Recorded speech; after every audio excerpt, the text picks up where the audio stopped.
Hello' জনতা, বৰ্তমান মই আছোঁ এছিয়ান মেৰেজ হল, যিটো লোকেশ্যন হৈছে উলুবাৰী আৰু ভঙাঘৰৰ মাজতে।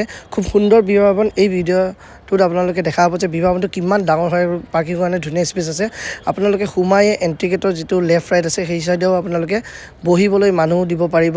আৰু যদি আপোনাৰ মানুহ 1000 হয় নাইবা 2000 হয় তেতিয়াও টেনশ্যন নাই, মানুহখিনি চিফটিং কৰি কিনে খাব পাৰিব। খোৱা জেগাটো আপোনালোকে এয়া চাওক কি ধুনীয়া হয়।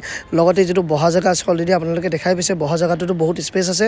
আৰু যিখন দৰা কইনাৰ ষ্টেজ বুলিয়ে কৈছোঁ আমি, সেই ষ্টেজো বহুত ধুনীয়াকৈ ফটোগ্ৰাফী কৰিবৰ বাবে পাৰফেক্ট আছে আৰু সুন্দৰকৈ ডেক'ৰেশ্যনো কৰি দিয়ে। গোটেইখিনি পেকেজ আপোনালোকে পাই যাব এই বিবাহ ভৱনটোত। আৰু আজিকালি বেছিভাগ সমস্যা হৈছে যে স্পেচ নাথাকে। বিবাহ ভৱনবোৰ থাকে, পাৰ্কিঙৰ সুবিধা নাথাকে ভালদৰে, নাইবা মানুহ থিয় হোৱা বহাৰ সুবিধা নাথাকে, কিন্তু এই বিবাহ ভৱনত গোটেইখিনি কাভাৰ কৰা হৈছে। সেইকাৰণে মই ভিডিঅ'টো আপোনালোকে বনালোঁ। আৰু ভিডিঅ'টো লাষ্টত আপোনালোকক মই অ'নাৰৰ নাম্বাৰ দিয়া আছে, এইটো চাই লওক নাম্বাৰটো। এইটো আপোনালোকে কণ্টেক্ট কৰিলে অ'নাৰৰ লগত কথা পাতিব পাৰিব। আজিৰ কাৰণে ইমানেই। Thank you, bye by.